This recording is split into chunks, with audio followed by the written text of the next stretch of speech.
विश्वरत्न Bodhisattva doctor Babasaheb Ambedkar, Priyadarshi महान राजा सम्राट अशोक, संत कबीर, गुरु रविदास, महात्मा ज्योतिबा फुले, छत्रपती शाहू महाराज, छत्रपती शिवाजी महाराज, माता रमाई, माता लिमाई, माता जिजाऊ, माता सावित्रीमाई, ज्या ज्या महापुरुषांनी महानायकांनी आमच्या हक्काची अधिकाराची लढाई लढली त्या सर्व महापुरुषांना महानायकांना मी त्रिवार वंदन करतो। आजच्या या भुसावळ जयंती उत्सव समितीचे अध्यक्ष माननीय गणेश भाऊ सपकाळेजी, उपाध्यक्ष बबलू भाऊ नेतकरजी, सचिव वाल्मिक देहाळेजी, कोषाध्यक्ष राहुल बिराडेजी, या उत्सव समितीची सर्वच कार्यकारिणी, माझ्यासोबत आलेले आमचे पदाधिकारी हेमंत जाधवजी, बुधाजी वाडविंदेजी, आमचे माझे सहकारी गुलाब खंदारेजी आणि या ठिकाणी उपस्थित असणाऱ्या सर्व माझ्या मातांना, बंधूंना आणि भगिनींना राजरत्न आंबेडकरचा मानाचा जय भीम। आज आपण सर्व डॉक्टर बाबासाहेब आंबेडकरांच्या जयंती निमित्ताने 133व्या जयंती निमित्ताने या ठिकाणी उपस्थित आहात। त्या अनुषंगाने मी माझ्या वतीने, आंबेडकर कुटुंबियांच्या वतीने आणि डॉक्टर बाबासाहेब आंबेडकरांनी स्थापन केलेली संस्था दी बुद्धिस्ट सोसायटी ऑफ इंडिया अर्थात भारतीय बौद्ध महासभा या संस्थेच्या वतीने तुम्हा सर्वांना डॉक्टर बाबासाहेब आंबेडकरांच्या जयंतीच्या खूप साऱ्या मंगलकामना तुम्हा सर्वांना देतो।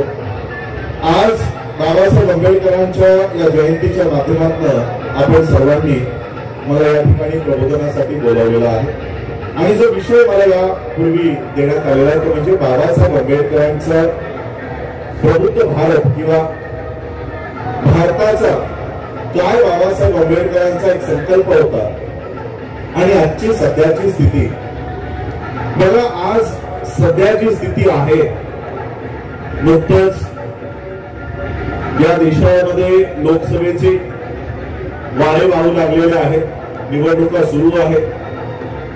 काल मी वर्धेला होतो, 26 तारखेला वर्धेची इलेक्शन झाली, इकडची झाली का? इकडचं इलेक्शन पार पडलंय का? नाही, अजून नाही, म्हणजे आहे अजून। आजची जी परिस्थिती आहे हीच परिस्थिती बाबासाहेब आंबेडकरांच्या 1956 आणि 1957च्या काळातली होती। जसं आज एप्रिल महिन्यामध्ये या देशामध्ये इलेक्शन्स लागलेले आहेत, त्याच पद्धतीने 1957च्या इलेक्शन्स तोंडावर असताना बाबासाहेब आंबेडकरांनी बौद्ध धर्म स्वीकारायची चळवळ उभी केली। बौद्ध धर्म स्वीकारण्याची संपूर्ण जी काय प्रक्रिया होती ती बाबासाहेब आंबेडकरांनी हाती घेतली आणि 14 ऑक्टोबर 1956 अशोका विजयादशमी दिनी बाबासाहेब आंबेडकरांनी हिंदू धर्माचा त्याग करून बौद्ध धर्म स्वीकारण्याचा बाबासाहेब आंबेडकरांनी जाहीर केलं। हे जाहीर केल्यानंतर बाबासाहेब आंबेडकरांचे जे कार्यकर्ते होते, ही काळाची जी प्रबुद्ध भारताची जी संकल्पना आहे, आज ज्या पद्धतीने राजकीय वाटचाल आपली या देशामध्ये चालताना दिसते, बाबासाहेब आंबेडकरांचा त्यावर काय विचार होता हे आज मी तुम्हाला सांगायचा प्रयत्न करतो। बाबासाहेब आंबेडकरांच्याही वेळेस सेम परिस्थिती होती की काहीच महिन्यामध्ये इलेक्शन्स या देशामध्ये 1957च्या दुसरी सार्वत्रिक निवडणूक या देशामध्ये सुरू होणार होती। बाबासाहेबांचे सर्व कार्यकर्ते बाबासाहेबांकडे आले, बाबासाहेब तुम्ही हिंदू धर्माचा त्याग करून आता तुम्ही बौद्ध धर्म स्वीकारणार आहात आणि येणाऱ्या 5 ते 6 महिन्यात या देशामध्ये इलेक्शन्स आहेत, तुम्ही आत्ताच जर हिंदू धर्माचा त्याग केला आणि बौद्ध धर्माचा स्वीकार केला तर येणाऱ्या इलेक्शन्स मध्ये आम्हाला मतच मिळणार नाही, कारण हिंदू धर्माचा त्याग केल्यामुळे हिंदूंची मतं मिळणार नाही आणि जो धर्म आपण स्वीकारणार आहात काय त्या बौद्ध धर्माची लोकसंख्या भारतात बाबासाहेब आंबेडकरांनी दीक्षा घेण्यापूर्वी उपस्थित होती। बाबासाहेबांनी बौद्ध धर्म स्वीकारण्यापूर्वी बौद्धांची लोकसंख्या भारतात महाराष्ट्रात होती का? या देशातून एकही बौद्ध भिक्खू या देशात राहणार नाही अशा पद्धतीने बौद्ध भिक्खूंच्याही कतली या देशात झाल्या। बाबासाहेब आंबेडकरांना बौद्ध धर्माची दीक्षा देण्यासाठीही बौद्ध भिक्खू बर्माहून भदंत चंद्रमणी महास्तवीर यांना बर्माहून बोलवण्यात आलं. बाबासाहेब आंबेडकरांना बौद्ध धर्माची दीक्षा देण्यासाठी एक बौद्ध भिक्खूही भारतात उपस्थित नव्हता, उपलब्ध नव्हता. विचार करा, जर बौद्ध भिक्खूच उपस्थित नाही, उपलब्ध नाही, तर काय बौद्धांची मतं बाबासाहेबांना मिळणार आहेत? बौद्धांची लोकसंख्या उपलब्ध आहे. असं असताना बाबासाहेब आंबेडकरांचे कार्यकर्ते बाबासाहेबांकडे आले की बाबासाहेब, तुम्ही बौद्ध धर्म आत्ताच स्वीकारू नका. हा धर्म जर तुम्ही आता स्वीकारलात तर येणाऱ्या इलेक्शन्स मध्ये आम्हाला मतं मिळणार नाहीत. आज आमच्या नेत्यांसमोर जर असा पेच प्रसंग असता म्हणण्यापेक्षा तो आम्ही बघितला, तर आमच्या नेत्यांनी काय भूमिका घेतली असती की ठीक आहे, बुद्ध झाकून ठेवा, आपल्याला हिंदूंची मतं मिळवायचे, मग आपण मंदिरं उघडायचा कार्यक्रम करू. आमच्या नेत्यांनी मंदिरं उघडायचा कार्यक्रम केला, पक्षाची नावं बदलली, पक्षाची झेंडे बदलली, तरी आम्हाला त्यांची जी मतं मिळवायची. मला वाटतं आज आपण भुसावळमध्ये आहोत. भुसावळमध्ये ही सीट विधानसभेची अनुसूचित जातीसाठी राखीव सीट आहे. म्हणजे आम्हा लोकांना हिंदूंची मतं मिळावी म्हणून आम्ही बुद्धाचं नावही घ्यायचं टाळतो. नको बाबा, लोकांच्या लक्षात येईल की आम्ही बौद्ध आहोत, मग आम्हाला हिंदूंची मतं मिळणार नाही. हा सेम प्रसंग बाबासाहेबांसमोर उभा होता. आणि त्या काळात 30 सप्टेंबर 1956 ला बाबासाहेब आंबेडकरांनी त्यांची अनुसूचित जातीसाठी असलेली पार्टी शेड्यूल कास्ट फेडरेशन बरखास्त केली आणि रिपब्लिकन पार्टी ऑफ इंडिया स्थापन झाली असं बाबासाहेबांनी जाहीर केलं 30 सप्टेंबर 1956. आणि 14 ऑक्टोबर 1956 ला बाबासाहेब दीक्षा घेत आहेत. रिपब्लिकन पार्टी बनवून झाल्यानंतर बौद्ध होत आहेत. बौद्ध झाल्यानंतर रिपब्लिकन पार्टी नाही काढत आहेत. रिपब्लिकन आधी पार्टी काढतात आणि मग बौद्ध धर्माची दीक्षा घेत आहेत. आणि बाबासाहेबांचे सगळे कार्यकर्ते विनंती करतायत की बाबासाहेब आत्ताच दीक्षा घेऊ नका. आत्ता जर दीक्षा घेतली तर हिंदूंचं एकही मत आम्हाला मिळणार नाही. बाबासाहेबांनी काय भूमिका घेतली माहित आहे? बाबासाहेब म्हणाले, तुमच्यापैकी माझ्यासोबत कुणीही नाही आलं तरी चालेल. तुम्हा कार्यकर्त्यांपैकी माझ्यासोबत बौद्ध धर्माची दीक्षा घेण्यासाठी एकही व्यक्ती नाही आली तरी चालेल. आम्ही दोघं पती आणि पत्नी जाऊन उद्या बौद्ध धर्माची दीक्षा घेणार आहोत. तुम्ही कुणी नाही आलात तरी चालेल. आणि मग बाबासाहेब आंबेडकरांनी 14 ऑक्टोबर 1956 ला बौद्ध धर्माची दीक्षा आधी स्वतः घेतली आणि उर्वरित 5 लाख लोकांना बाबासाहेबांनी स्वतः बौद्ध धर्माची दीक्षा बाबासाहेबांनी दिली. हा 14 ऑक्टोबर 1956 चा कार्यक्रम, बौद्ध धर्माच्या दीक्षेचा कार्यक्रम. जर बाबासाहेब आंबेडकरांनी कार्यकर्त्यांचं म्हणणं ऐकलं असतं आणि 1 वर्ष हा कार्यक्रम पुढे ढकलला असता तर काय आज आम्ही बौद्ध म्हणून या देशात आमचं नाव झालं असतं?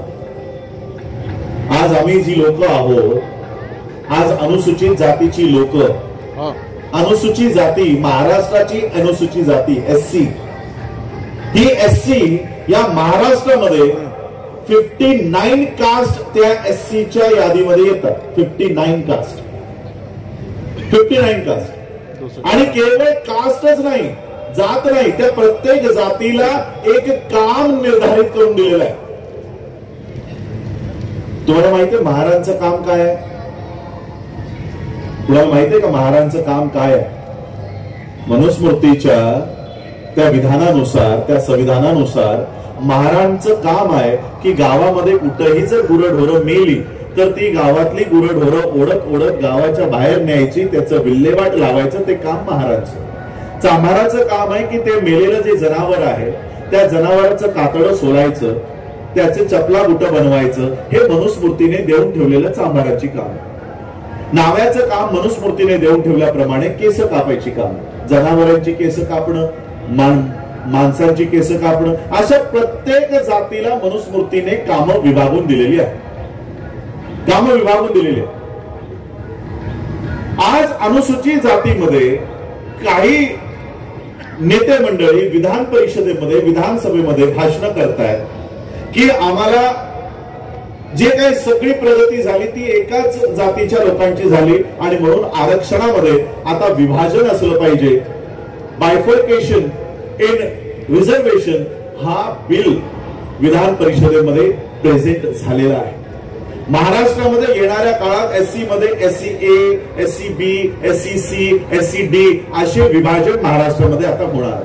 जसं एनटी मध्ये आहे NT A B C D, तसं एससी मध्ये एबीसीडी येणार. एबीसीडी का तर अनुसूचित जातीमधल्या काही जाती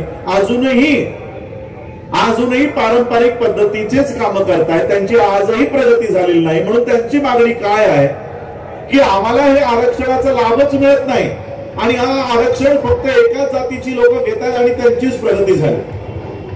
आता हे आरक्षण एससीचं संपूर्ण 59 कास्टला इक्वल मिळत आहे. कुणालाही सांगितलं नाही की या जातीला 13%, या जातीला 10%, या जातीला 9%, असं कुठंही विभाजन नाही. एससीला जे संपूर्ण आरक्षण आहे ते सगळं 59 जातीला. मग या 59 जातींपैकी फक्त एकाच जातीची प्रगती झालेली का दिसते? मी तुम्हाला काही प्रश्न विचारतो. काय चपला बुट बनवण्याचं काम ज्या एका समुदायाला दिलेलं आहे ते त्यांनी करायचं बंद केलं की अजूनही सुरू आहे? बंद केलं की सुरू आहे? सुरू आहे. केस कापायचं काम एका विशिष्ट जातीचं आहे असं मनुस्मृती सांगते. काय त्या जातीने केस कापणं बंद केलं की अजूनही सुरू आहे? अजूनही सुरू आहे. काय या देशामध्ये हलगी वाजवायसाठी एका जातीसाठी ते काम नेमून दिलेलं आहे, ती जात त्यांनी ते काम सोडलं की अजूनही करते? अजूनही करते. मग तुम्ही लोक तुम्ही तुमचे पारंपरिक काम का सोडलं? ओढता का कोणी? गुरं ढोरं ओढता? ओढायला जाता कोणत्या गावात गुरं ढोरं मेली तर? अरे अनुसूचित जातीचं आरक्षण त्यांनाही आहे, चांभारालाही मिळतंय, नाव्यालाही मिळतंय, मातंगालाही मिळतंय आणि महान कन्व्हर्टेड बुद्धिस्ट त्यांनाही मिळतंय. मग ते त्यांचं काम प्रामाणिकपणाने मनुस्मृतीने नेमून दिलेलं करताय. तुम्ही का करत नाही? तुम्ही का करत नाही? मनुस्मृतीने नेमून दिलेलं काम तुम्ही का सोडून दिलं? ही लोक अजूनही निमूटपणे करतायत. याचा अर्थ आमची जी प्रगती झाली ती केवळ आरक्षणामुळे झाली नाही. आमची खरी प्रगती जी झाली ती बाबासाहेब आंबेडकरांनी दिलेल्या बौद्ध धर्मामुळे आज आमची खरी प्रगती झाली. ही खरी प्रगती आज बाबासाहेब आंबेडकरांनी आम्हाला हा धम्म दिला नसता तर आज आमची ही मुलं ही कावड यात्रेमध्ये दिसली असती, मंदिराच्या पायऱ्यांच्या बाहेर दिसली असती. बाबासाहेब आंबेडकरांनी अजून एक तुम्हाला बाबासाहेब आंबेडकरांच्या वेळेचा प्रसंग सांगतो. बौद्ध धम्म 14 ऑक्टोबर 1956 ला बाबासाहेब स्वीकारतात आणि संविधान देत आहेत 26 नोव्हेंबर 1949 ला. संविधानाचं पहिलं पान प्रिएम्बल ज्याला आपण म्हणतो, उद्देशिका म्हणतो, ती कधी वाचा. त्या उद्देशिकेमध्ये फक्त 4 फिलॉसॉफी, 4 तत्व या देशामध्ये प्राप्त करण्यासाठी बाबासाहेबांनी संपूर्ण संविधान तयार केलेलं आहे. संविधानाचा उद्देश काय? या देशाच्या लोकांना justice, equality, liberty and fraternity. Justice न्याय, इक्वॅलिटी समानता, लिबर्टी समता, फ्रॅटर्निटी बंधुता. केवळ ही 4 तत्वच प्राप्त करून देण्यासाठी बाबासाहेबांनी या देशाचं संविधान निर्माण केलं. बाबासाहेब आंबेडकरांवर त्यांच्या हयातीत हे आरोप झाले की बाबासाहेब आंबेडकरांनी हे 4 तत्व, ही 4 फिलॉसॉफीज फ्रेंच रिव्हॉल्युशन मधनं उचललेली आहे. फ्रान्सच्या क्रांतीतनं बाबासाहेबांनी ही 4 तत्वज्ञान भारताच्या संविधानाच्या उद्देशिकेमध्ये नमूद केलेली आहे.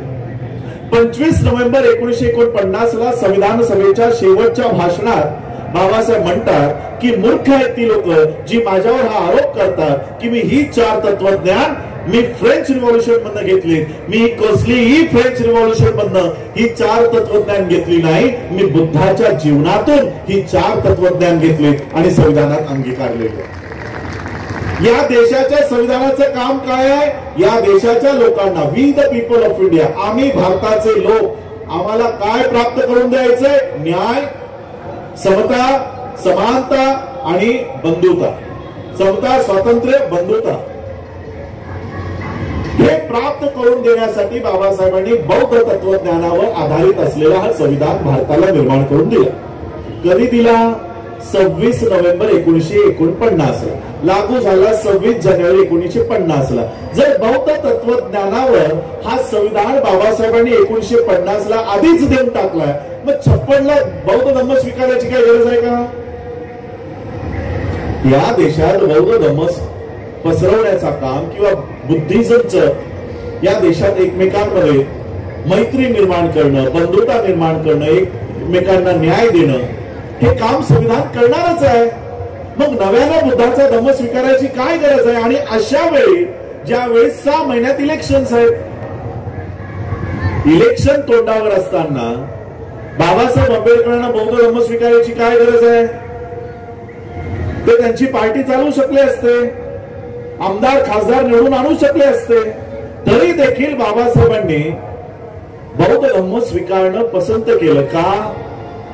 कारण बाबासाहेबांच्या लक्षात आलं होतं की संविधान तर मी उत्कृष्ट तयार केलेलं आहे, संविधान देशाचा सगळ्यात चांगला आहे.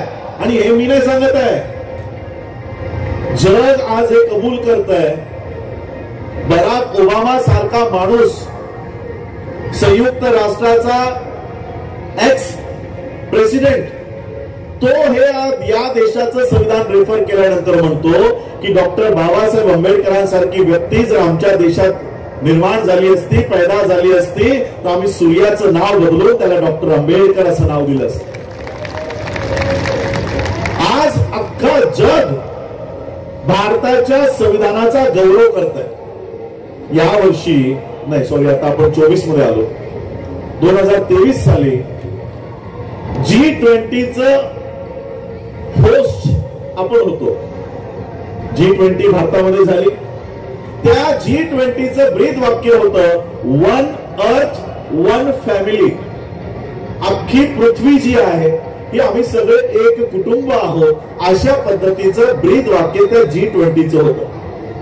त्या G20 मध्ये एक चर्चा सुरू झाली की वन अर्थ वन फॅमिली चला मान्य आहे, वन अर्थ वन फॅमिली ठीक आहे, पण समजा असा प्रसंग आला की वन अर्थ वन कॉन्स्टिट्यूशन, की एकाच पृथ्वीवर, या संपूर्ण पृथ्वीवर जर एकच संविधान लागू करायचं असेल तर तो कोणत्या देशाचा असावा, अशी ही चर्चा ज्यावेळेस रंगली त्यावेळेस त्याचं उत्तर आलं की तो भारताचा संविधान असावा जो अख्ख्या पृथ्वीवर लागू करावा.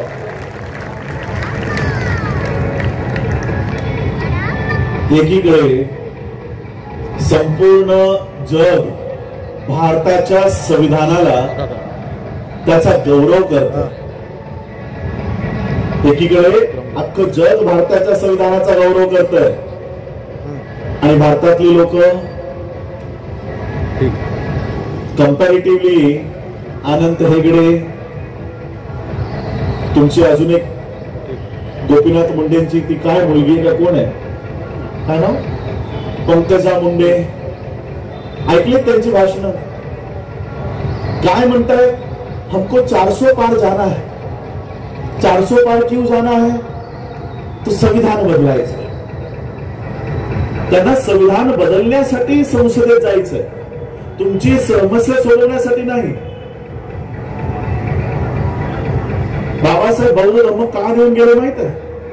कारण बाबासाहेबांना माहित होतं या देशामध्ये अशीही लोक या देशाच्या संसदेवर काबीज होती जी लोक या देश संविधानानुसार चालवणार नाही.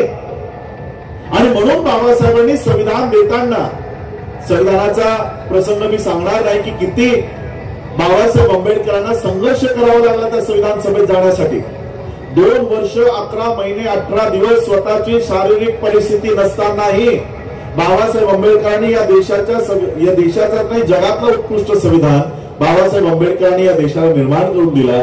पण जी व्यक्ती हा संविधान निर्माण करून बहाल करते, ती बहाल करताना काय म्हणते माहित आहे की संविधान मी उत्कृष्ट तयार केला आहे, संविधान चांगलं आहे, पण हा संविधान राबवणारी लोक जर लायक नसतील लायक नसतीलचा दुसरा अर्थ काय होतो?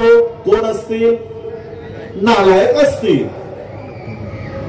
जर या देशाचं संविधान चालवणारी लोक नालायक असतील तर संविधान काहीही कामाचा नाही.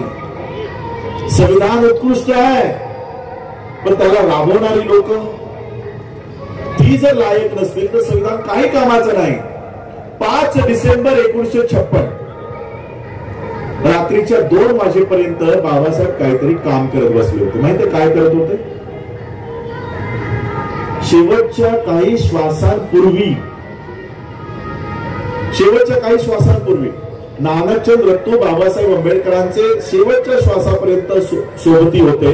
त्यांनी त्यांचे ग्रंथ जे लिहिले त्याच्यामध्ये बाबासाहेबांचे शेवटचे क्षण त्याच्यामध्ये उतरवलेले. काय लिहितात माहितीये नानकचंद रत्तू? की बाबासाहेब आंबेडकर रात्रीच्या 2 वाजेपर्यंत लिखाण करत बसले होते. ज्या बाबासाहेब आंबेडकरांना ही जाणीव झाली होती की मी आता जास्त काळ जगणार नाही, ज्यांना हे माहित आहे की मी आता जास्त काळ जगणार नाही, ती व्यक्ती शेवटच्या श्वासापर्यंत काय लिहित असेल? आजचा आमचा साधारण व्यक्ती असता तर तो काय करत बसला असता माहित आहे? माझं बँक बॅलन्स कुठे कुठे आहे ते आधी लिहून काढतो. माझं या अकाउंट मध्ये या बँकेत एवढे पैसे आहेत, माझ्या त्या अकाउंट मध्ये तेवढे पैसे आहेत, माझी तिकडे जमीन आहे, माझी तिकडे प्रॉपर्टी आहे, आणि मग त्याची बिल तयार करत बसला असता.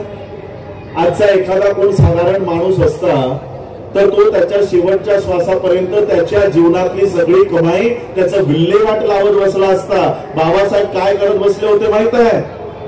2 महिन्यापूर्वी 1.5 महिन्यापूर्वी मी माझ्या लोकांना बुद्धाचा धम्म देऊन आलेलो आहे.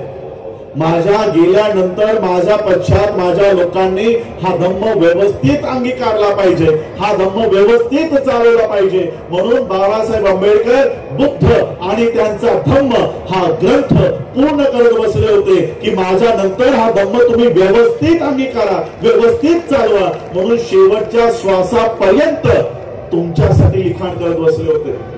परिवारासाठी जमिनीची विल्हेवाट लावत बसले नव्हते. आणि म्हणून मी नेहमी सांगत असतो, हे जे मी इथे उभा आहे ना, हा बाबासाहेबांचा परिवार नाही.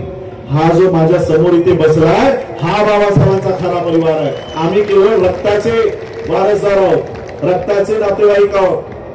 बाबासाहेबांची 4 मुलं मेली, 4 मुलं मेली तरी बाबासाहेब रडत घरात बसून राहिले नाही. तुमची मुलं मरू नये म्हणून 24 तास तुमच्यासाठी मैदानात होते. बाबासाहेबांची पत्नी माता रमाबाई कोणत्या आजाराने गेल्या माहित आहे? आमच्या नवीन पिढीला माहिती नाही रमाई कशा होत्या, कशा गेल्या. टीबी सारख्या रोगानं त्यांना ग्रासलं. टीबी कधी होतो?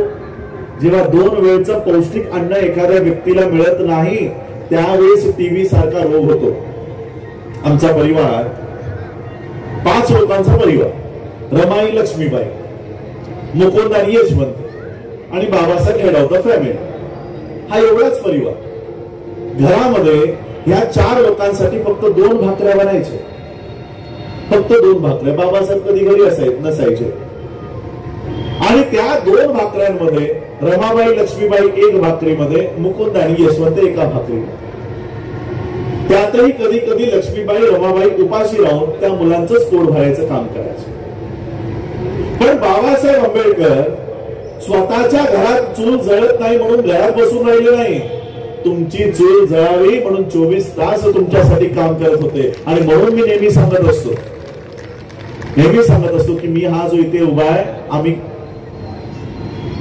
खरा परिवार बाबासाहेबांचा हा माझ्या समोर आहे. आणि म्हणून आज बाबासाहेब आंबेडकरांचं प्रबुद्ध भारताचं जे मिशन आहे, काय अपेक्षा होती बाबासाहेबांना?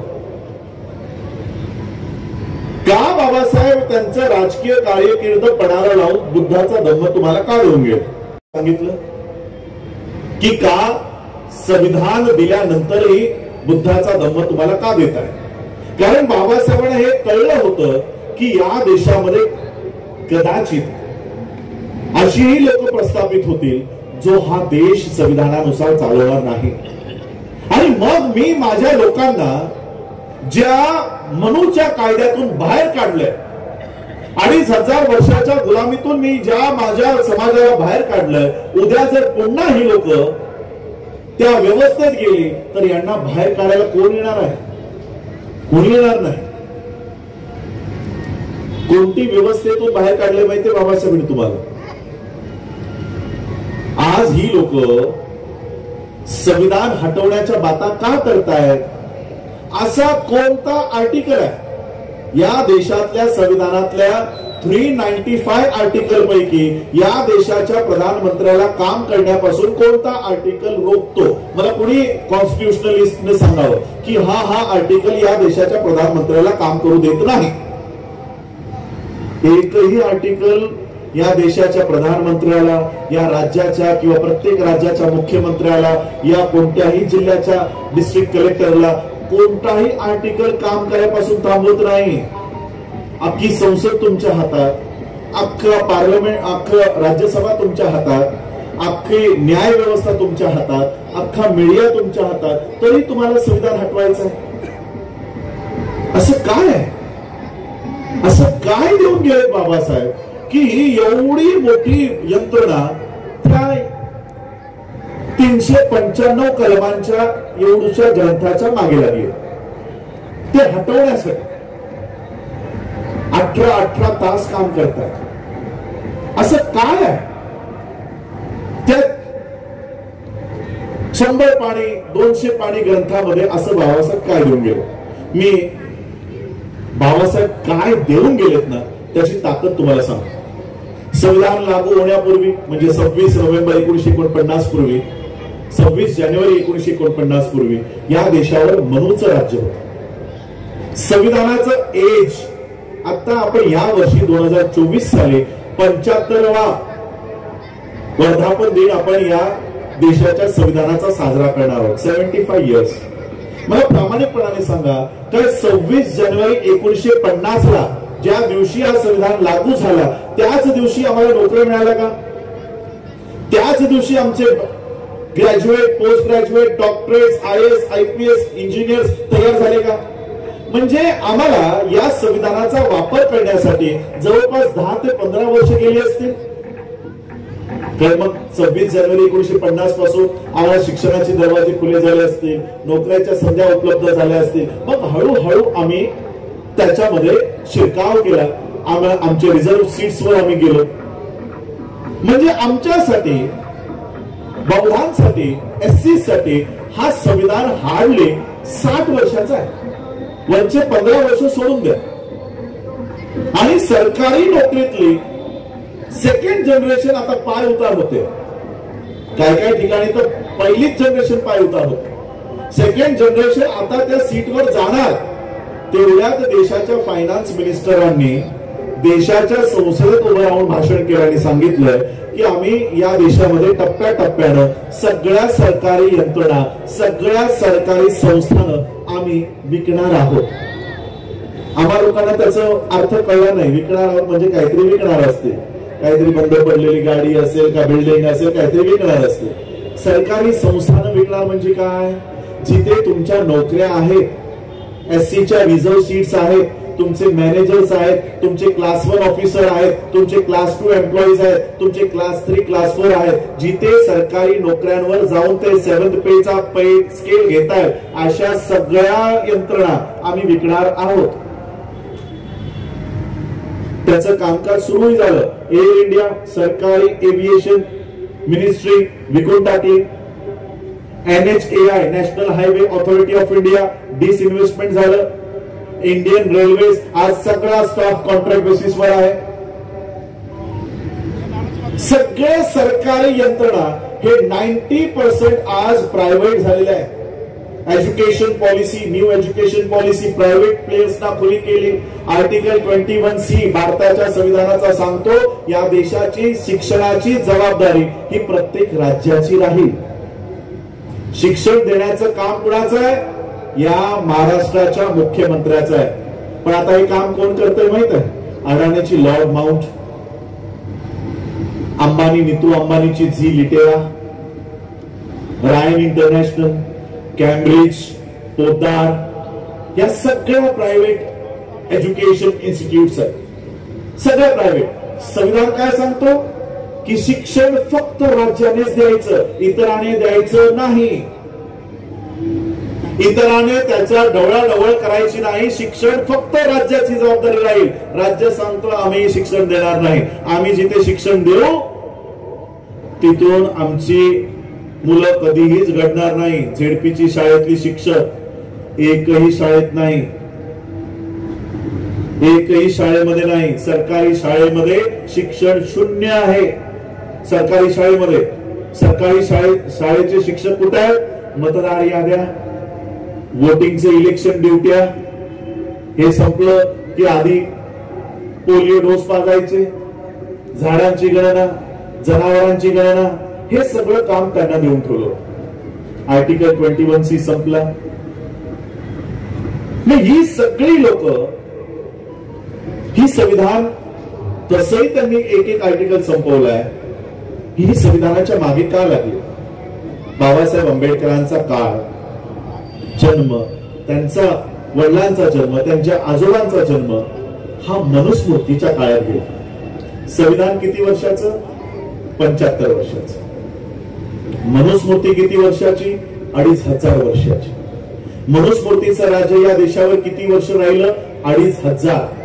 2500 वर्ष जर आपण पकडले आणि एका व्यक्तीचं 100 वर्ष जरी आयुष्य धरलं तर या मनुस्मृतीच्या काळात आमच्या किती पिढ्या गेल्या असतील?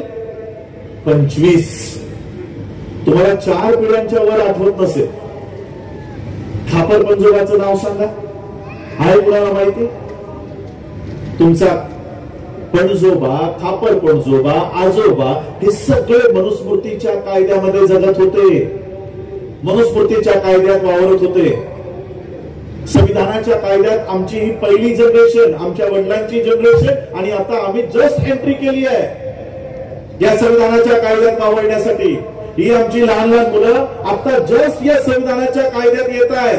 ही मुलं संविधानाचा काय वापर करत असतील सांगा? काय नोकरी मागतायत?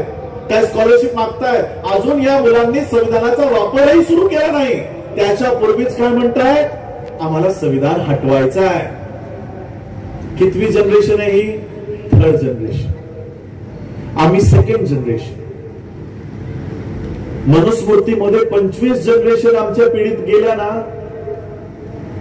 25 पिढ्या आमच्या मनुस्मृतीच्या कायद्यात गेल्या आणि साध्या 2 पिढ्या तुम्हाला संविधानाच्या कायद्यात बघत नाही. असं काय आहे या संविधानात की 2 पिढ्यातच या लोकांना एवढा थरकाप सुटलाय? मनुस्मृतीला 2500 वर्षाच्या मनुस्मृतीला 75 वर्षाच्या संविधानापासून का एवढा थरकाप सुटलाय? का घाबरत आहे? बाबासाहेबांचे उदाहरण देतो. बाबासाहेबांचा जन्म मनुस्मृतीच्या काळात झाला. मनुस्मृती याला देशात लागू होती. बाबासाहेबांचं बालपण तुम्हाला सगळ्यांना माहिती आहे. कोणी केस कापत नव्हतं, कोणी कपडे देत नव्हतं, कोणी शाळेत बसवत नव्हतं, बाकावर बसवत नव्हतं. हा मनुस्मृतीचा कार्यकाळ. बाबासाहेबांचे वडील मिलिटरी मॅन होते. मिलिटरीमध्ये सुभेदार होते, मेजर होते. मिलिटरीचं मला वाटतं भुसावळ, सोलापूर या ठिकाणी मिलिटरीची बरेच ट्रेनिंग्स असतात. बरीच लोक मिलिटरीमध्ये या जिल्ह्यातनं जात असतात, सैनिकी पेशेमध्ये आहेत. आणि सैनिकाचं जीवन आपल्या सगळ्यांना माहिती आहे. वर्ष 2-2 वर्ष ती लोक घरी येत नाही. बाबासाहेबांचेही वडील वर्षभर त्यांना घरी यायला मिळायचं नाही. काय 130-135 किलोमीटर अंतरावर बाबासाहेबांच्या वडिलांची बदली झाली.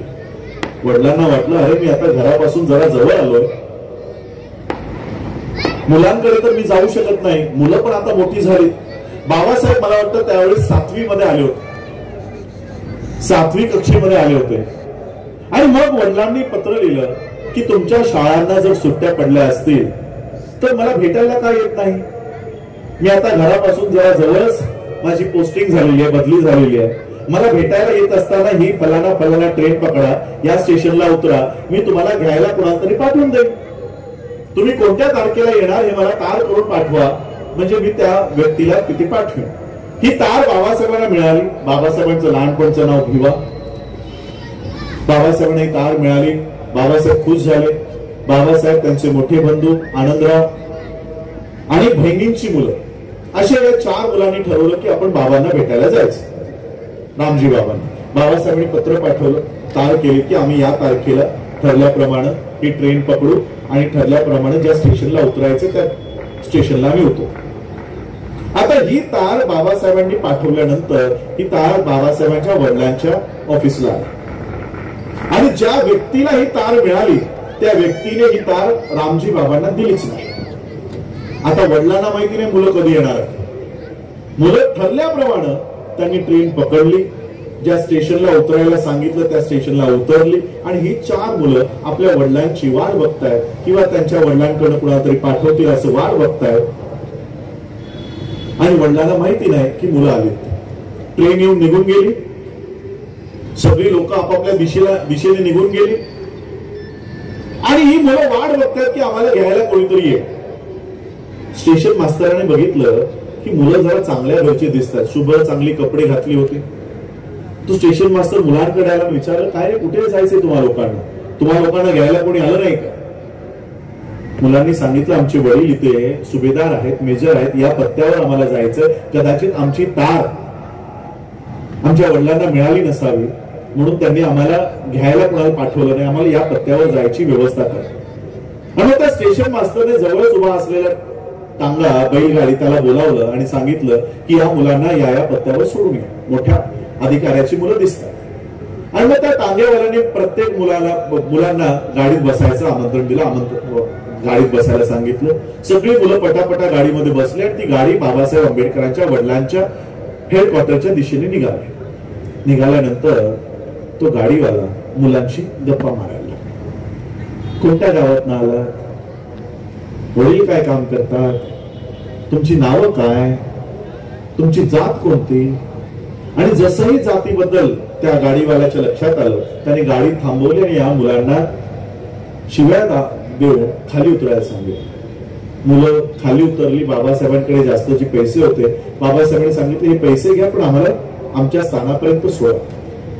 जास्त पैशाच्या लालसेपोटी बैलगाडीवाला म्हणाला ठीक आहे पण तुम्ही अस्पृश्य आहात, माझ्या बरोबरीने तुम्ही बसू शकत नाही, माझ्या गाडीमध्ये तुम्ही बसू शकत नाही, माझ्या गाडीच्या मागे चालत चालत या, मी तुम्हाला तुमच्या पत्त्यापर्यंत सोडतो. आणि मग हा प्रवास सुरू झाला. ती गाडी निघाली आणि बाबासाहेब आणि त्यांची सगळी ती मुलं ही गाडीच्या मागे मागे मागे मागे चालत निघाली. 2-3 किलोमीटर चालल्यानंतर बाबासाहेबांना तहान लागली. बाबासाहेबांनी गाडीवाल्याला सांगितलं की तुमच्याकडे जे पाणी आहे ते थोडंसं मला द्या, मला खूप तहान लागली. गाडीवाला म्हणाला तुम्ही अस्पृश्य आहात त्यामुळे तुम्हाला मी माझ्या जवळचं पाणी देऊ शकत नाही. पुढे एखादी नदी आली, नाला आला तर मी गाडी थांबवेन, तुम्ही लोक पाणी पिऊन या. अजून 1 किलोमीटर चालल्यानंतर त्या गाडीवाल्याला काहीतरी पाणी दिसलं. त्याने गाडी थांबवली आणि मुलांना सांगितलं ते बघा तिकडे पाणी, जा पटापटा जाऊन पिऊन या. ही मुलं पळत गेली. पुढे जाऊन बघतायत तर काय की इथे तर नुसतं चिखल आहे, पाणी नाही. पण तहान लागली, करायचं काय? म्हणून बाबासाहेबांनी तो चिखल हाताने हटवला आणि त्यातनं जे काही काळं गडूळ पाणी वर आलं तेच पाणी त्या मुलांनी सगळ्यांनी पिलं. सगळे कपडे खराब झाले, चेहरा खराब झाला आणि मग ते पाणी घाणेरडं पाणी पिऊन पुन्हा त्यांचा 1 किलोमीटरचा प्रवास झाला आणि मग ते आपल्या वडिलांच्या हेडक्वार्टरला पोहोचले. वडिलांनी बघितलं ही तर माझी मुलं आहेत. बाबासाहेब आंबेडकरांनी वडिलांना बघितल्या पळत सुटले आणि वडिलांना मिठी जाऊन मारले आणि रडत रडत बाबासाहेबांनी प्रश्न केला की बाबा आम्हाला बैलगाडीत बसण्याचा अधिकार का नाही, आम्हाला पाणी पिण्याचा अधिकार का नाही, आम्हाला अशा पद्धतीची वागणूक का दिली जाते? बाबासाहेब रडत रडत हा प्रश्न आपल्या वडिलांना विचारत होते. बाबासाहेबांच्या वडिलांकडे बाबासाहेबांच्या या प्रश्नांचं उत्तर नव्हतं. रामजी बाबांनी बाबासाहेबांना शांत केलं आणि शांत करून सांगितलं हीच परिस्थिती तुम्हाला बदलायची आहे, हीच परिस्थिती बदलायची आहे. आणि बाबासाहेब आंबेडकरांच्या वडिलांनी बाबासाहेबांना असं तयार केलं की ज्या मुलाला 7वी कक्षेमध्ये असताना बैलगाडीतून उतरवून लावलं होतं, चिखलाचं पाणी पिण्यासाठी या देशातल्या मनुस्मृतीने मजबूर केलं होतं, त्याच बाबासाहेब आंबेडकरांनी या देशाचं संविधान निर्माण केलं आणि एक असा कायदा या देशात निर्माण केला, एक अशी व्यवस्था निर्माण केली की ज्या संविधान निर्मात्याला चिखलाचं पाणी पिण्यासाठी या देशातल्या मनूच्या कायद्यानं विवश केलं होतं, त्याच बाबासाहेब आंबेडकरांनी असं संविधान निर्माण केलं की आज त्यांच्यामुळे हे बिस्लरीचं पाणी आज आम्ही पितोय. बिस्लरीचं पाणी मनूच्या कायद्यानं बाबासाहेब आंबेडकरांना साधं बैलगाडीत बसण्याचा अधिकार दिला नाही, त्याच बाबासाहेब आंबेडकरांच्या कायद्यानं आम्हाला बैलगाडी सोडा हवाई जहाजचं कॅप्टन आणि पायलट बनवण्याचा अधिकार देऊन टाकला. ज्या मनुस्मृतीनं इथं महिला मोठ्या प्रमाणात बसल्यात म्हणून तुम्हाला उदाहरण सांगतो. मी कोणत्याही धर्मावर टीका करत नाही, कारण या देशाचं संविधान प्रत्येकाला आपला धर्म वाढवण्याचा, जोपासण्याचा, प्रचार प्रसार करण्याचा अधिकार देतो. त्यामुळे कुणाच्याही धर्मावर टीका करणं मला असं वाटतं ते संविधानावर टीका करणं आहे. पण मी त्यांच्याच धर्मग्रंथातलं एक उदाहरण देऊ इच्छितो. मी माझ्या पदाचं काही सांगत नाही. महाभारत ऐकलंय? महाभारतामध्ये एक पात्र आहे द्रौपदी नावाचं. त्या द्रौपदी सोबत एका महिलेसोबत मनुस्मृतीच्या काळामध्ये भर सभेमध्ये तिला विवस्त्र करण्याचा प्रसंग ऐकलाय तुम्ही सगळ्यांनी? काय म्हणतात त्याला? वस्त्रहरण. या देशात एका महिलेला भर सभेमध्ये मनुस्मृतीच्या कायद्यामध्ये विवस्त्र केलं जातं. मनुस्मृती या देशाच्या महिलांना वस्त्र घालण्याचाही अधिकार देत नाही. पण तेच डॉक्टर बाबासाहेब आंबेडकर त्यांच्या संविधानामध्ये त्याच द्रौपदीला या देशाचे राष्ट्रपती नियुक्त करतात. हा मनुस्मृती आणि संविधानातला फरक आहे. का हवं यांना 400 पार? तर ही व्यवस्था त्यांना संपवायची आहे. कोणती व्यवस्था आणायची आहे? तीच मनुस्मृतीची व्यवस्था पुन्हा आणायची. आणि म्हणून बाबासाहेबांना हे माहित होतं की मी संविधान उत्कृष्ट तयार केलाय. या देशाचं संविधान सर्वोत्कृष्ट आहे, पण ज्यांच्या हातात मी हा संविधान देतोय ती लोक नालायक आहेत. आणि उद्या जाऊन जर या देशाचं संविधान संपुष्टात आलं, या देशातली लोकशाही जर संपली, सगळ्यात मोठं नुकसान माझ्या लोकांचं होणार आहे. मग अशा अवस्थेत माझी लोक कुठे जातील? त्यांच्या पाठीशी कोण उभं राहील? ज्या दिवशी मी नसेन त्यावेळेस माझ्या लोकांच्या पाठीशी कोण उभं राहील? ज्या समाजाला मी ज्या मनुस्मृतीतून बाहेर काढलंय, पुन्हा तो समाज मनुस्मृतीमध्ये गेला तर पुन्हा 2500 वर्ष त्यांना बाहेर काढण्यासाठी कोणी येणार नाही. शेवटच्या श्वासापर्यंत बाबासाहेब त्यांच्या परिवाराची काळजी करत नव्हते. माझ्या समाजाचं पुढे काय होईल त्याचं बाबासाहेब नियोजन करत होते. आणि म्हणून बाबासाहेब स्वतःची इलेक्शन पणाला लावून बुद्ध धम्माची दीक्षा बाबासाहेबांनी घेतली आणि काय संदेश दिला की या देशाचं संविधान जर तुमची रक्षा करू शकलं नाही, या देशाचं संविधान जर नालायक लोकांच्या हाती गेलं तर तुम्ही बुद्धाच्या मागे जा. हा बुद्ध विश्वामध्ये खंबीरपणे तुमच्या पाठीशी उभा राहील. हा संदेश बाबासाहेब तुम्हाला देऊन गेले. काय म्हणतात माहितीये? 15 ऑक्टोबर दीक्षा 14 ऑक्टोबरला झाली. 15 ऑक्टोबर 1956 भाषण झालंय 2.5 तासाचं. त्या 2.5 तासाच्या भाषणात बाबासाहेब एक ओळ म्हणतात की आता घरातल्या घरात खूप झालं, भारतातल्या भारतात आता खूप झालं, आता भारताच्या बाहेर जाऊन दाखवा. भारताच्या बाहेर जा आणि तिथे जाऊन स्वतःचे हक्क आणि अधिकार मिळवा. बाबासाहेबांनी बौद्ध धम्म स्वीकारून आम्हाला जगाचा दरवाजा उघडा करून गेले की जगाच्या पटलावर जा. पण आजपर्यंत आम्ही तिथे जात नाही. बघा, या देशाचा प्रधानमंत्री या देशाला हिंदू राष्ट्र हिंदू राष्ट्र हिंदू राष्ट्र करण्यासाठी अहोरात्र काम करतोय. त्याला विचारा बुद्धाच्या धम्मात किती ताकद आहे. भारताच्या बाहेर गेल्यानंतर तो हे सांगत नाही की मी राम राज्य से आया हूं. कधी ऐकलं का? कि मैं ब्रह्मा के राज्य से आया हूं, कि मैं विष्णू के राज्य से आया हूं. बाहेर गेल्यावर काय म्हणतो? मैं भारत से आया हूं. और भारत बुद्ध का देश है, ते त्याला बाहेर जाऊन कबूल करावं लागतं. या बुद्धाच्या धम्मात किती ताकद आहे त्या नरेंद्र मोदीला जाऊन विचारा की बाबा तू भारताला हिंदू राष्ट्र बनवण्यासाठी काम करतो, मग परदेशात जाऊन भारत बुद्धाचा राष्ट्र आहे असं कबूल करून का येतो ते त्याला जाऊन विचारा की या धम्मात किती ताकद आहे. ही ताकद बाबासाहेब तुम्हाला देऊन गेले, ही ताकद ओळखा. प्रबुद्ध भारताचं निर्माण बाबासाहेब करून गेले की या देशाची लोकशाही एक ना एक दिवस संपुष्टात येईल आणि म्हणून त्या दिवशी बौद्ध म्हणून तुम्ही जगामध्ये जा आणि तुमचे हक्क आणि अधिकार तिथून मिळवा. बौद्ध म्हणून कोण जातंय माहितीये तुम्हाला?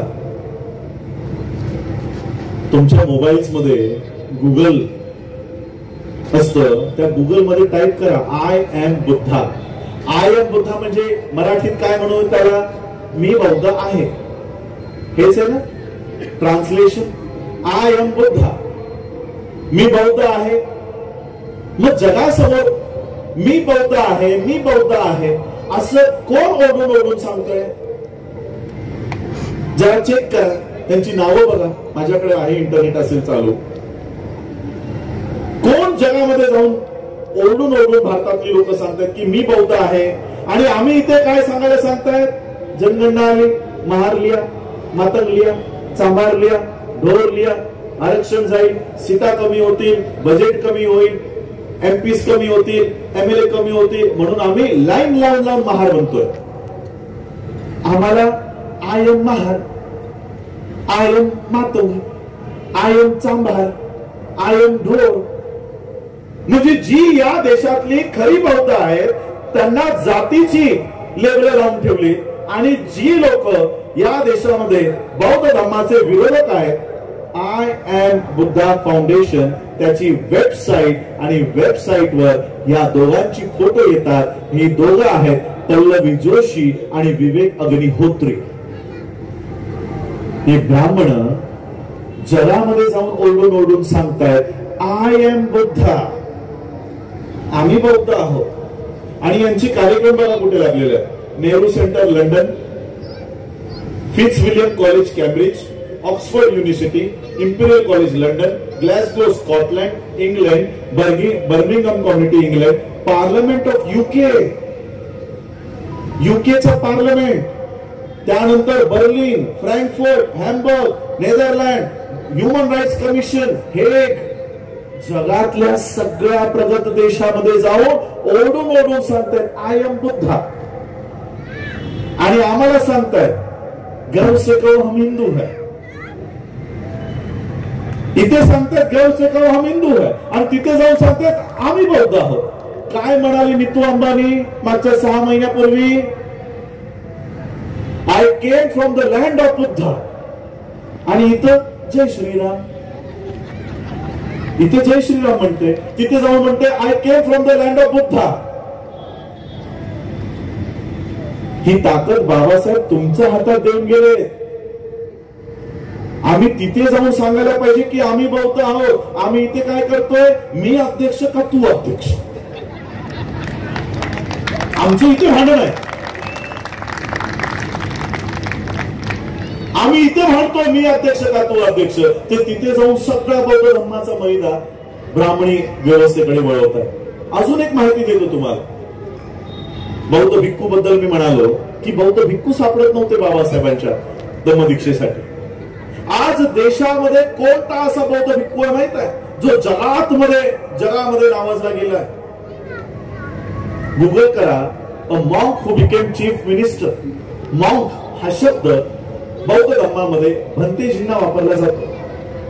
भंतेजींना मॉन्क हा शब्द वापरला जातो. जगामध्ये गुप्ता नावाच्या एका ब्राह्मणानं पुस्तक लिहिलंय आणि पुस्तकाचं नाव लिहिलंय अ monk who became chief minister. याच्या कॉपीज भारतात मिळत नाही, याच्या कॉपीज सगळ्या परदेशात वाटण्यात आलेल्या आहेत. आणि या a monk who became chief minister, the monk who became chief minister by Shantanu Gupta. मुख्य पृष्ठावर फोटो कोणाचा आहे माहित आहे? मुख्य पृष्ठावर फोटो आहे योगी आदित्यनाथ, बेस्ट सेलर. वर्ल्डचा best seller the monk who became chief minister, book by Shantanu Gupta. हे गुप्ता, तिवारी, त्रिपाठी, जोशी, कुलकर्णी, अंबानी, अडाणी हे जगात जाऊन सांगतात की आम्ही बौद्ध आहोत आणि मुळातले बौद्ध आम्ही. बुद्धाचे रक्षण करणारे आम्ही, नाग वंशातली लोक. महार आत्ताचा शब्द आहे, बाबासाहेबांचा हू वेर महार हा ऐसे निवांत वाचा. महार हा शब्द उगमही पावला नव्हता तेव्हापासून आम्ही आहोत. मग आमची ओळख काय? नाग वंशातली आम्ही लोक आहोत. नाग म्हणजे कोण? सरपटणारा प्राणी नव्हे. नाग नावाचा क्लॅन या देशात राहत होता, त्याचे राजा होते, राणी होते आणि ही लोक बुद्धाचं रक्षण करायचं काम करायचे. त्याचे आम्ही वंशज आहोत. ज्यांनी बुद्धाचं रक्षण केलं, ब्राह्मण या बुद्धाचा हत्या करण्यासाठी टपून बसलेली असायची आणि ही नाग लोक बुद्धाचं रक्षण करायचं काम करायची. त्या काळातही नाग लोकांनी बुद्धाचं रक्षण करायचं काम केलं आणि आजच्याही काळात हा नाग बुद्धाचं रक्षण करण्याचं काम सगळ्या जगात करत आहे. लोकांना ओरडून सांगतोय, they are not Buddhist, they are Brahmins. ज्या लोकांनी बौद्ध धर्म संपवला ती लोक भारताच्या बाहेर जाऊन ओरडून ओरडून सांगतात आय एम बुद्ध. बाबासाहेब तुम्हाला एक प्रबुद्ध भारताचं निर्माण करून देऊन गेले की या देशाचं संविधान, या देशाची व्यवस्था, या देशाची लोकशाही जर तुमच्यासाठी वापरण्यात आली नाही तर या धम्माकडे या. हा धम्म अंगीकारा आणि जगामध्ये जा आणि तिथून तुमच्या स्कॉलरशिप्स, तिथून तुमच्या नोकऱ्या, तिथून तुमचे अधिकार हे सगळे तिथून प्राप्त करा. ही एवढी मोठी मुवमेंट बाबासाहेब जाता जाता आम्हाला देऊन गेले. पण आम्हाला राजकारण अधिक प्रिय आहे. आमचे राजकीय झेंडे, आमची मुलं, आमची सगळे युथ आज प्रत्येकाचा कुणाचा ना कुणाचा झेंडा घेऊन आज फिरतो. बरं, ही झेंडे जे तुम्ही घेता ज्या पक्षांची, त्या झेंड्यांची कुवत कुठपर्यंत माहिती आहे तुम्हाला? त्या झेंड्यांची पॉवर, फॉर एक्झाम्पल बीजेपी. बीजेपीचा झेंडा जर तुम्ही हातात घेत असाल तर बीजेपीचा झेंडा एक 10-12 राज्यांच्या वर नाही. काँग्रेसचा झेंडा 4-5 राज्यांवर नाही. राष्ट्रवादीचा झेंडा महाराष्ट्रावर आहे, तोही आता राहिला नाही. शिवसेनेचा झेंडा तोही महाराष्ट्रावर नाही. मनसेचा झेंडा तालुक्यामध्येही नाही. म्हणजे या झेंड्यांची ताकद सांगतोय तुम्हाला, कुणावर टीका नाही करत आहे. हे झेंडे जे काही राज्यांवर नाही, हे झेंडे आम्ही आमच्या खांद्यावर घेतोय आणि अख्ख्या गावभर यांचा पक्ष वाढवण्यासाठी आम्ही आमचं तारुण्य, आम्ही आमचं जीवन त्यांचे पक्ष प्रस्थापित करण्यासाठी आम्ही आमचं जीवन व्यतीत करतोय, खर्च करतोय. हे राजकीय झेंडे तुमच्या खांद्यावर घेण्याऐवजी बाबासाहेब आंबेडकरांनी दिलेला धम्मध्वज 138 देशांवर फडकतो. 138 देशांवर. हा 138 देशांवर फडकणारा ध्वज, धम्मध्वज स्वतःच्या खांद्यावर घ्या आणि बाबासाहेबांची बुद्धिस्ट मुवमेंट या गावागावामध्ये उभी करा. चांभार, महार, घोर, मातंग, तेली, तंबोली, कुणबी या जाती सोडा आणि बौद्ध म्हणून स्वतःची ओळख निर्माण करा. बघा, हे 138 देश तुमच्या स्वागताला तत्पर उभे राहतात. प्रबुद्ध भारत किंवा ज्या भारताचं स्वप्न बाबासाहेबांनी बघितलं, बाबासाहेब आंबेडकरांनी पुण्यामध्ये आयोजित झालेल्या लॉयर्स असोसिएशनच्या मीटिंग मध्ये भाषण देताना सांगितलं की या देशात लोकशाही टिकणार नाही आणि त्याचं कारण दिली. त्यातलं एकच कारण सांगतो का टिकणार नाही. बाबासाहेब म्हणतात, कोणत्याही लोकशाही प्रधान देशामध्ये पहिली आवश्यकता असते की त्या देशामध्ये जात नष्ट झाली पाहिजे. First condition for a democratic country is there should be no caste. तिथे जात नसली पाहिजे. सांगा, आपल्या देशामध्ये जाती व्यवस्था आपण नष्ट करण्यात यशस्वी झालो की अजून ती मजबूत केली आहे? आपण अजून मजबूत केली आहे. आणि म्हणून बाबासाहेबांच्या त्या अनालिसिस प्रमाणे की या देशात लोकशाही टिकू शकत नाही. आमचे प्रधानमंत्री या देशाला कॅशलेस व्यवस्था देऊन गेले, नोटबंदी केली मग आता पेटीएम आलं, पेटीएमही बंद झालं, फोन पे आलं, आता सगळं स्कॅन केलं, डिजिटल मनी आलेलं आहे. पैसे खिशात नसतात, डायरेक्ट अकाउंट मध्ये आकडा दिसतो, 20,000 15,000 बॅलन्स, मग त्याच्यातनं 100 रुपये द्या, याला 5 रुपये द्या, 10. डिजिटल मनी, कॅशलेस झालो ना आपण. कॅशलेस झालो. अन्याय अत्याचार कमी झाले, करप्शन कमी झालं. प्रधानमंत्र्याने काय सांगितलं की देशाची जेवढी समस्या आहे ती नोटांमुळे आहे आणि म्हणून नोटबंदी करा, आपण कॅशलेस करू, म्हणजे या देशावर टेररिझमचे अटॅक होणार नाहीत, या देशामध्ये करप्शन होणार नाही आणि मग आपण विश्व गुरु म्हणून नावाजले जाऊ. सांगा, कॅशलेस झाल्यापासून आपल्यावरचे अन्याय, अत्याचार, टेररिझम अटॅक्स कमी झाले का? नाही. याचा अर्थ या देशाला खऱ्या अर्थानं अन्याय अत्याचारापासून दूर करायचा असेल तर देशाला कॅशलेस होण्याची नाही, कास्टलेस होण्याची गरज आहे. आणि जोपर्यंत कास्टलेस आपण होत नाही हा देश कधीही वर येऊ शकणार नाही. कास्टलेस होणं गरजेचं आहे. म्हणून कारण वेळेची मर्यादा आहे,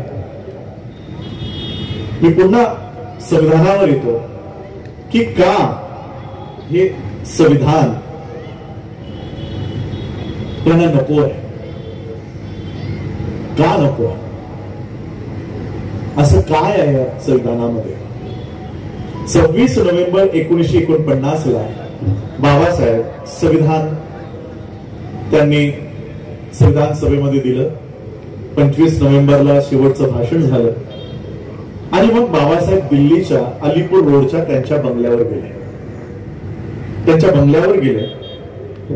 बंगल्यावर गेल्यानंतर त्यांची आराम खुर्ची होती, त्या आराम खुर्चीवर बाबासाहेब बसले आणि मग त्यांनी डोळे बंद केले. बंद करून ते त्यांच्या विश्वामध्ये काही विचारांमध्ये गुंग झाले आणि विचार करता करता अचानक त्यांच्या डोळ्यातनं अश्रू व्हायला लागले. शेजारी नानकचंद रत्तू उभे होते. रत्तूंनी बघितलं बाबासाहेब बसल्या बसल्या रडतायत.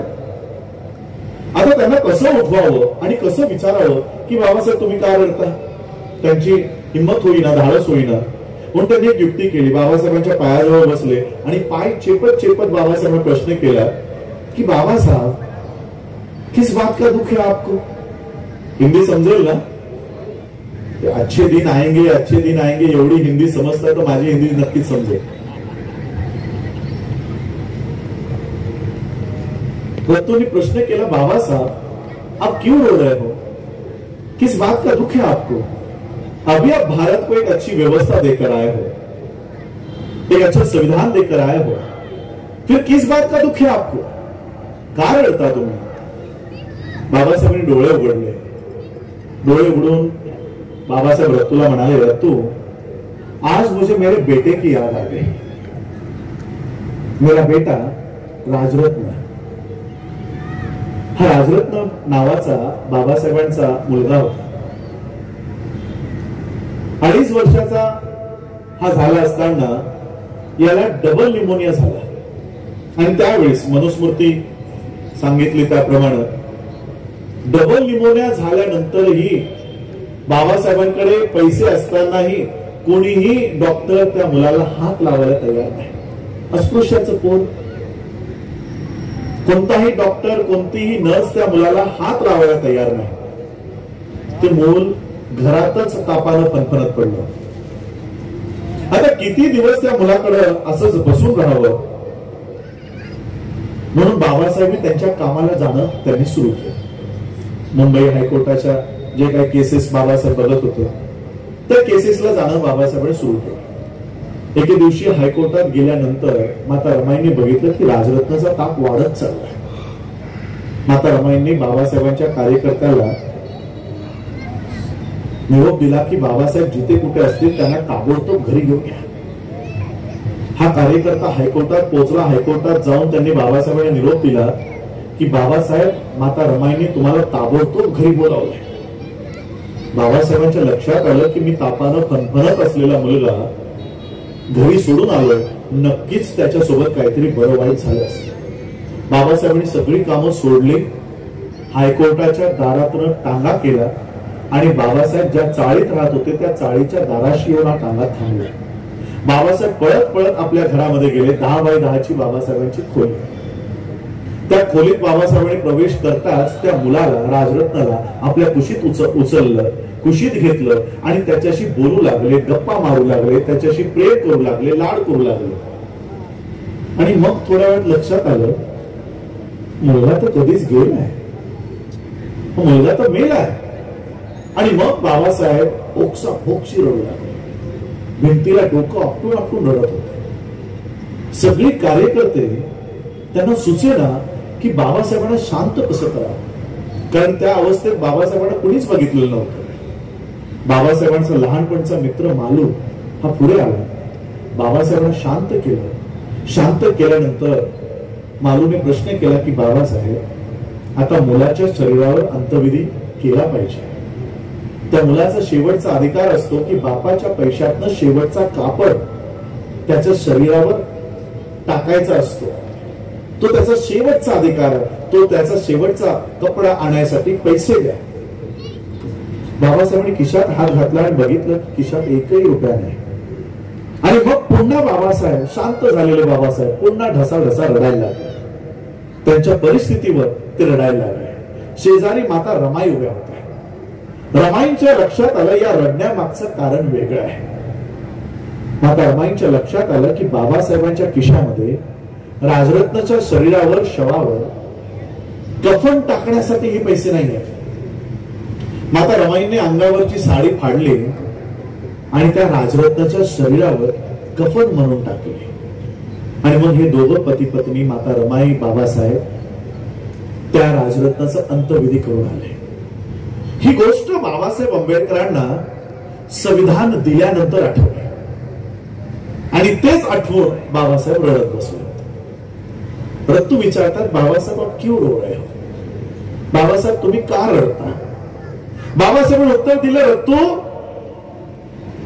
रत्तू मुझे आज मेरे बेटे की याद आ गई, मुझे राजरत्न की याद आ गई. रत्तू एक समय था कि मेरा राजरत्न इस दुनिया से जाते समय मैं उसके शरीर पर कफन तक डाल नहीं सका. रत्तू एक वेळ होती की माझा राजरत्न या जगातनं जात असताना मी साधं कफन पण त्याच्या शरीरावर टाकू शकलो नाही. पण रत्तू माझ्या लोकांना जाऊन सांग, मी आज या देशामध्ये अशी व्यवस्था कायम केली आहे, मी आज या देशामध्ये अशी व्यवस्था उभी केली आहे की माझा येणारा प्रत्येक राजरत्न हा सुटा बुटात, काय कोटात जन्माला येईल अशी व्यवस्था मी या देशामध्ये निर्माण केलेली आहे. बाबासाहेबांनी 395 कलमांचा संविधान निर्माण केला नाही. बाबासाहेब आंबेडकरांनी आमची येणारी पिढी सुटा बुटात, काय कोटात निर्माण होईल अशी व्यवस्था बाबासाहेबांनी आमच्या हाती दिली.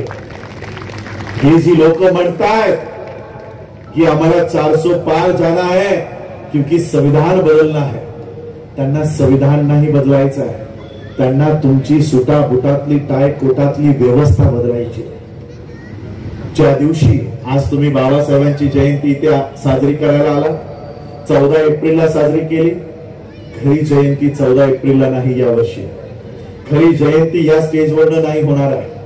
ज्या दिवशी तुम्ही बाबासाहेबांनी दिलेल्या मतांचा अधिकार बजवायला जाल, त्या दिवशी ते बटन जेव्हा दाबाल, संविधान हटवण्याचे भाषा जे करतायत त्यांना संसदेपासून ज्या दिवशी रोखाल, ती बाबासाहेब आंबेडकरांना खरी आदरांजली असेल, कवी खरं अभिवादन असेल, ही बाबासाहेबांची खरी जयंती असेल.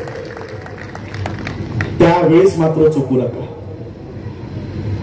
आज एखाद्या वेळेस कुणाला कामाच्या याच्यातून जयंतीला येता आलं नसेल, पण त्या दिवशी स्वतःच्या मतांचा अधिकार बजवून बाबासाहेबांचं संविधान, बाबासाहेबांनी दिलेलं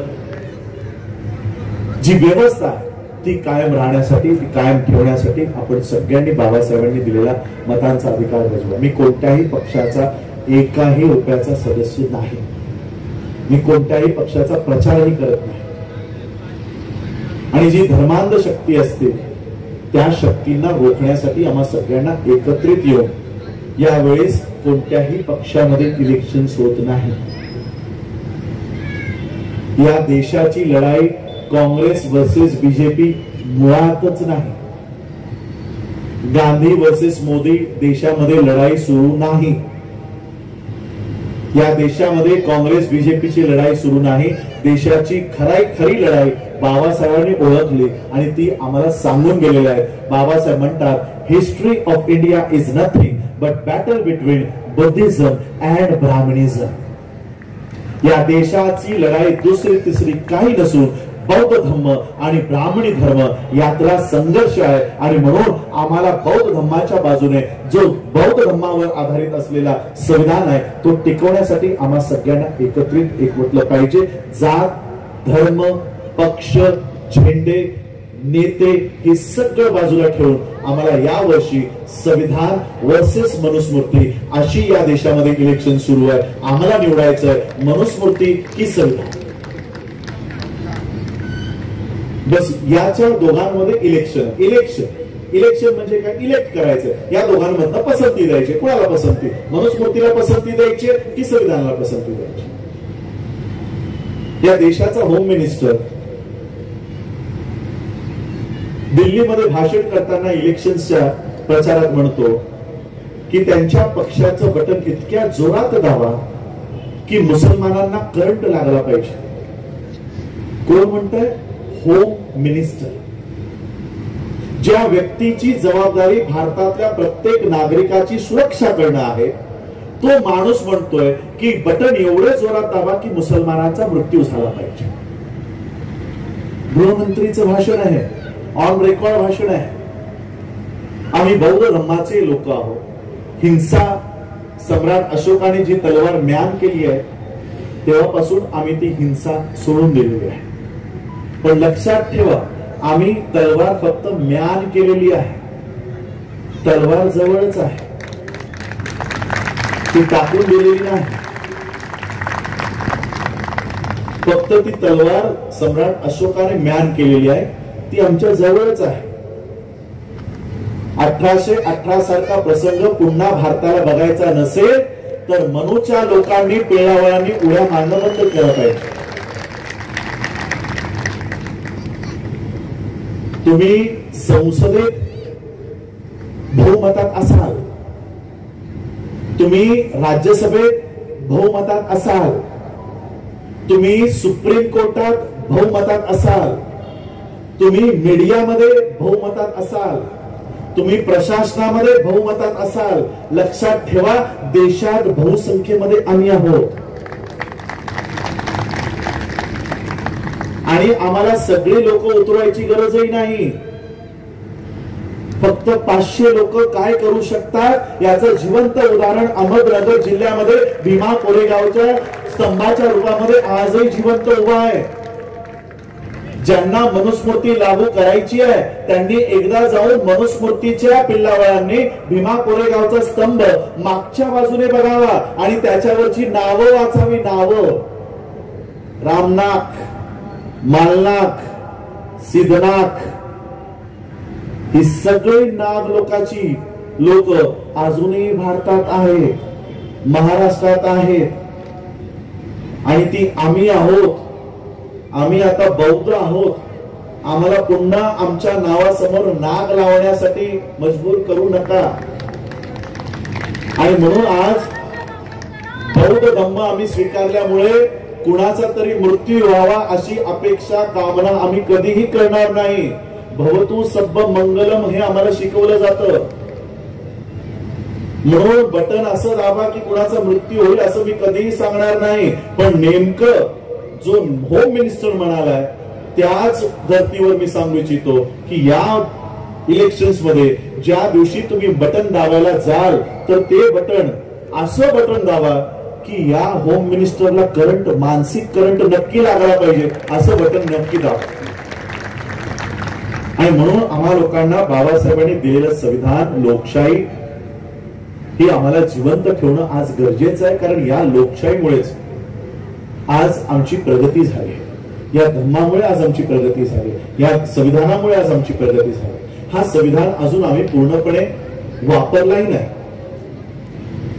अजून आहे वेळ. तो मी 5 मिनिटं मला सांगितलं अजून 5 मिनिटं तुम्ही बोला कारण 10-5 ऑलरेडी झाले. अध्यक्ष भाषण करायचं असेल, काही अजून आयोजकांची ओके. म्हणून आज अशा पद्धतीने बाबासाहेबांनी दिलेला अधिकार बजावा. बाबासाहेबांनी आम्हाला जगासोबत आम्हाला जोडून ठेवलेलं आहे, तिथपर्यंतही आपल्या सगळ्यांना गेलं पाहिजे. आणि बाबासाहेब आंबेडकरांनी दिलेला धम्म तोही व्यवस्थित या ठिकाणी आपल्याला रुजवला पाहिजे. त्याची भेसळ करू नका. बौद्ध म्हणून स्वतःची ओळख निर्माण करा. जगामध्ये ही सगळी जगातली दरवाजे आमच्यासाठी उघडे आहे. देशाचं संविधान आम्हाला सांगतं की जस्टिस, न्याय प्राप्त करायचा आहे. कोणता न्याय? Social, economical and political. He sequence कोणी दिली आहे माहित आहे? जगातल्या संविधानाचा ज्यांनी बारकाईनं अभ्यास केला त्यांनी ही सिक्वेन्स निवडली. तुमच्या घरी संविधानाची प्रत असेल तर ती उघडून बघा. पहिल्या क्रमांकावर बाबासाहेब लिहितात जस्टिस.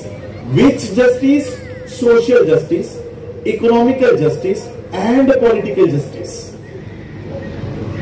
आम्हाला सामाजिक न्याय नको, आम्हाला आर्थिक न्याय नको, आम्हाला फक्त हवाय तो राजकीय न्यायासाठी कसली चळवळ नाही, आमची सामाजिक न्यायासाठी कसली चळवळ नाही. आम्ही फक्त लढतोय त्या राजनैतिक न्यायासाठी. आम्हाला सीटा हवा, आमचा आमदार पाहिजे, आमचा खासदार पाहिजे, आम्हाला आमचा मुख्यमंत्री बनवायचा. आमची लोक तर एवढे पुढे गेले की या वर्षी आमचा प्रधानमंत्री निवडायचा. फक्त राजनैतिक मुवमेंट आम्ही करतोय. मी राजनैतिक मुवमेंटला नाकारत नाहीये, तोही एक भाग आहे. बाबासाहेबांची संपूर्ण मुवमेंट म्हणजे पॉलिटिकल मुवमेंट नाही. बाबासाहेबांची मुवमेंट म्हणजे सोशल मुवमेंट आहे, एज्युकेशनल मुवमेंट आहे, इकॉनॉमिकल मुवमेंट आहे, पॉलिटिकल मुवमेंट आहे, रिलीजियस मुवमेंट आहे. ही सगळी मुवमेंट आहे. आम्ही बाकी सगळं टाकून देतो, फक्त आम्हाला पॉलिटिकल मुवमेंट, राजकीय न्याय प्राप्त करायचा. आणि तो केलाही. असं नाही की आम्हाला त्याच्यात यश नाही मिळालं. आम्हाला पॉलिटिकल न्याय मोठ्या प्रमाणात मिळाला. 131 खासदार ना ख्रिश्चनांकडे आहेत, ना जैनांकडे आहेत, ना सिखांकडे आहेत, ना मुसलमानांकडे आहेत. ते केवळ एससी कडे आहे. एससी रिझर्व्ह सीट्सवर 131 खासदार संसदेत बसलेले आहेत. आणि महाराष्ट्राने बघितलं 40 आमदार काय करू शकतात. बघितलं मागच्या 6 महिन्यापूर्वी, वर्षभरापूर्वी की 40 आमदार काय करू शकतात. एक अख्खा पक्ष ते संपवू शकतात, सत्ता पाडू शकतात. 40 आमदार. आमचे किती खासदार आहेत? 131. पण या देशाचं संविधान जाळलं जातं. या देशामध्ये रिझर्वेशन इन प्रमोशन हटवलं जातं. या देशामध्ये SC ST atrocity act comfort केला जातो. मनीषा वाल्मिकीची हत्या होते, भीमा कोरेगावची दंगल होते, आरक्षणामध्ये ABCD बायफर्केशन आणायचा प्रस्ताव मांडला जातो. पण एक काही MP तोंड उघडताना बघितलंय का पार्लमेंटमध्ये? मग ही राजकीय ताकद आमच्या काय कामाची? काय कामाची? तुम्ही भुसावळमध्ये आहात, मला प्रामाणिकपणाने सांगा, भुसावळची जी सीट आहे ती SC साठी राखीव सीट आहे. मला तो कोणत्या पक्षाचा आहे, कोणत्या गटाचा आहे, मला त्याचं काही माहिती नाही. फक्त मला एवढं सांगा, काय SC वर होणारे अन्याय, अत्याचार त्यांनी कधी विधानसभेमध्ये मांडले? सीट कुणासाठी आहे? SC साठी. विधानसभेमध्ये का पाठवलंय की या क्षेत्रातल्या अनुसूचित जातीचे जे काही म्हणणं आहे, जे काही प्रश्न आहे ते तुम्हाला विधानसभेत मांडायचे. काय भुसावळच्या लोकांचे, SCच्या लोकांची मतं, त्यांची विधानं, त्यांची जे काही प्रश्न आहेत ते कधी मांडायचं काम झालंय? मग ही ताकद, राजकीय ताकद आमच्या काही कामाची आहे ना? तुमचा आमदार पण SCचा आहे. असे महाराष्ट्रात नाही, सगळ्या देशातले अनुसूचित जातीचे आमदार जर क्लब केले तर 1500 आमदार फक्त SCचे. एवढं असताना आनंद हेगडे स्टेटमेंट देतोय, ते मुंडे स्टेटमेंट देते, आमचा एकही नेता त्याच्यावर व्यक्त होत नाही. आणि म्हणून आम्हाला सामाजिक आणि आर्थिक मुवमेंटकडे लक्ष देणं गरजेचं आहे. मी जाता जाता भुसावळच्या लोकांना एक जे आमचे प्रकल्प आहे ते सांगण्याचा प्रयत्न करतो. याच मागच्या वर्षी बाबासाहेब आंबेडकरांच्या प्रॉब्लेम ऑफ रुपी या ग्रंथाला 100 वर्ष पूर्ण झाली. आज आपण 101 वर्षात पदार्पण केलंय. 100 वर्ष पूर्ण होऊनही आणि ज्या ग्रंथावर रिझर्व्ह बँक ऑफ इंडियाची स्थापना झाली, आज त्या लोकांचं आर्थिक क्षेत्रात योगदान 0 आहे. रिप्रेझेंटेशन, प्रतिनिधित्व 0 आहे. आणि म्हणून बाबासाहेबांच्या इकॉनॉमिकल मुवमेंटवर काम करावं म्हणून आम्ही 1 कोटी रुपये भारत सरकारला देऊन डॉक्टर भीमराव रामजी आंबेडकर कोऑपरेटिव्ह बँकेची मान्यता हासिल केलेली आहे आणि स्वतंत्र बौद्धांची बँक भारतामध्ये उभी केलेली आहे.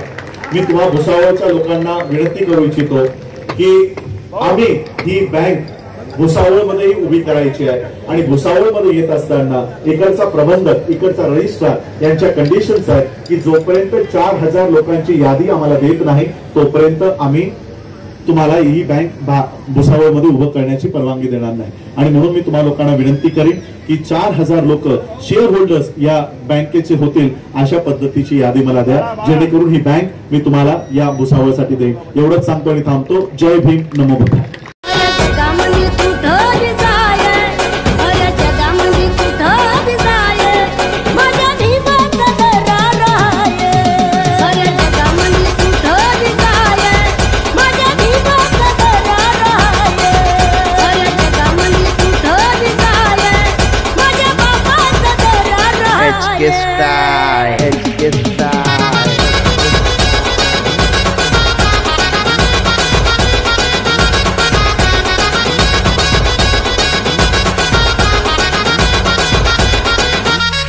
Subscribe now and press the bell icon. Never miss an update.